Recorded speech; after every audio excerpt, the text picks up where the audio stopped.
Hi everyone, welcome to my latest vlog. This is an unplanned vlog as I was hoping to speak about humanitarianism and humanitarian aid next week. But I've received certain responses on a post that I put up on LinkedIn on January 28th that have forced me to come up with a response. Normally, I don't respond to a lot of comments that I receive because everybody is entitled to their own opinion and they're free to say what they like, disagree. But this particular comment, I felt that I had to address it. And so here goes. So I put up a post on LinkedIn on January 28th related to the USAID job cuts.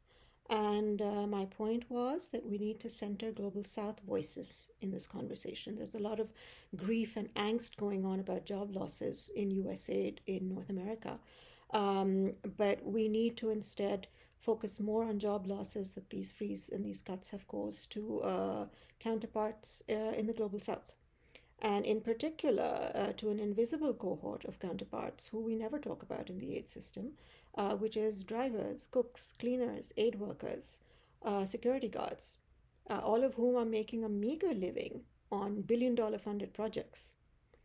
So, my whole point was that we need to recenter this discussion and focus on the global south and voices from the global south and not the global north, because otherwise it becomes an issue of saviorism.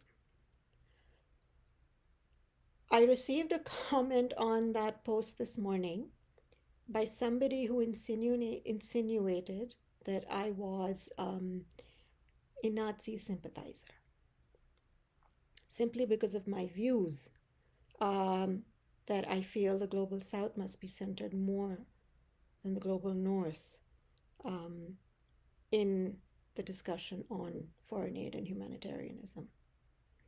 And also insinuated that the millions of lives that could be lost to the freeze in funding, particularly of life-saving drugs, is something that I'm okay with. Firstly, you are free to disagree with my perspective. Free to disagree. But using language like this is where I draw the line. Particularly because I am a brown Pakistani woman, a South Asian woman, and my voice is unheard to begin with. And then to try and insinuate that I espouse views that are so evil is just, it's beyond me. I mean, that's a very, very violent thing to say, I feel, particularly in the space of humanitarianism, which is where a number of all of us lie. So, disagree with me, but I think using language like this, that's on you. It's not on me.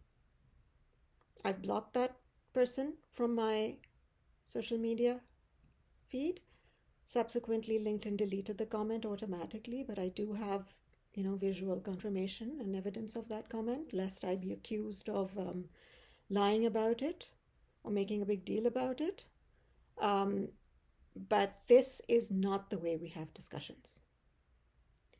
This brings me to another point that is related to a number of other comments that I received on the post, which leads me to believe that people aren't either properly reading my posts or perhaps intentionally misinterpreting them or actually just don't get it.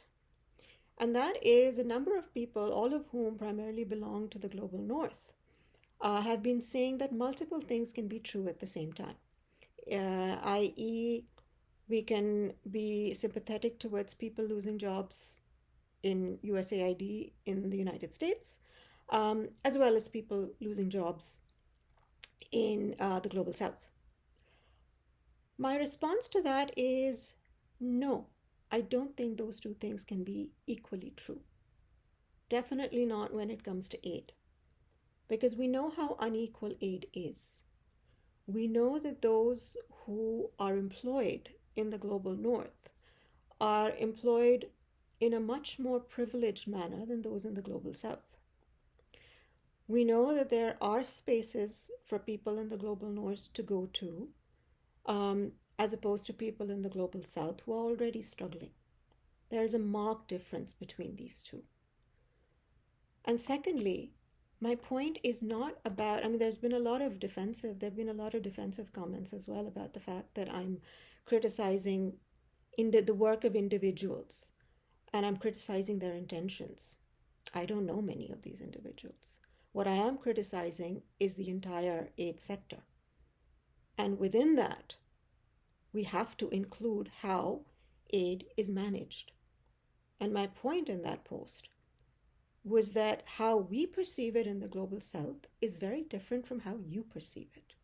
And if the global south is the end result of all your very valiant efforts, then perhaps give a listen to what they're trying to say as well. So a lot of these comments about, multiple things being true or two things being true at the same time, in this case, I don't think you can make that argument, because there is a vast difference between institutions here that implement programs of billions and billions of dollars and people who are dependent on that funding and have been made dependent on that funding. That's something nobody talks about. And the fact that a lot of the institutions that are now crying about job losses and program ends are entirely dependent on just one country for their funding. So I think there's a lot of contradiction in this space, and it's not as simple as saying multiple things can be right at the same time. But what it also does is it means you're not actually reading what I'm saying. You're not understanding what I'm saying. I'm saying center global south voices. And with this counter argument that's coming through, you're actually centering yourselves again. You're saying, no, we are as important as everybody else is, as they are, as our counterparts are in the global south. You're centering yourselves again. And my request was, don't do that. So that's something I think also needs to be addressed. I mean, now that I'm addressing one thing, I might as well address everything else. But at the same time, at least that you're entitled to your opinion. I will not argue, but this is my response to the many things can be true at the same time argument. You have to be in that position to understand in the global south. It also means that in all your discussions on localization, decolonization, shifting the power, what I'm sensing through these responses is that the global north and institutions of the global north in foreign aid and development refuse to take a back seat. This means that regardless of whether you see a role changing for yourselves, you have to be in it. You will be in it. You will not make yourselves obsolete. And that is a problematic assumption when we're talking about change. It's a problematic assumption when we're talking about the idea that, okay, we need to give decision-making authority and autonomy to our local partners. But what if your local partners were to say this? What if they were to say that you're not listening to our voices? We've lost these jobs. For us, it's a bigger issue than it is for you. We don't have any backup plan. We don't have, a social safety net to fall back on. We have nothing. What if they say this to you? Will you still come back and say that, no, sorry, you guys are just, NA -- sympathizers? Or, listen, guys, multiple things can be true at the same time. I don't know how that would work. I don't think it would work very well, frankly. So my request to everybody is disagree with me as much as you want. But A, please do not use this very repulsive language. Please do not bring it into the equation. Because seriously, that is on you. That is a very, very serious accusation. Extremely so. And I will push back on it. I will not stay silent on that. Secondly, I don't think people want to listen. I understand that these are very, very hard truths. A lot of you may think it's an untruth. That's your prerogative. I think it's the truth because I've witnessed it. But the whole idea of, lived experiences, which is touted so much amongst all of you now, um, is completely contradicts the fact that you are not even willing to listen to most of the lived experiences of your counterparts or people who belong to that part of the world where you say, we're there to help. It's all about us. You are still centering yourselves. I don't know if you realize that, but you really, really are. One more point that I want to bring up that came in one of the comments, completely out of the blue and completely unrelated to what I was saying, was the idea of the growing influence of Russia and China in the global south. And this is something that we have to counter. We cannot, these cuts will create a void in these countries where China and Russia will step in, and we just cannot allow that. Now, my question to you is, who makes that decision? And why is that decision so problematic for you? Just because the West is threatened by Chinese domination does not mean the rest of us should be as well, should it? I don't think so. I think the rest of us as countries are completely autonomous and independent enough to make our own decisions, who we want to work with and who we don't want to work with. And this is exactly why there is a growing trend towards aligning with China in many developing countries as opposed to the US, simply because of this very arrogant stunt that the global north has, that, oh my God, we can't let China take over Africa, because then what will we do? Where will we go for our resources and natural resources? That's the real point, isn't it? It's not about that, China's spreading evil in these countries and we have to go and save them. No, this is about geopolitics. Please, let's be very clear. I'm from Pakistan. China has been a very close ally of Pakistan for decades, and it gives us a lot of assistance.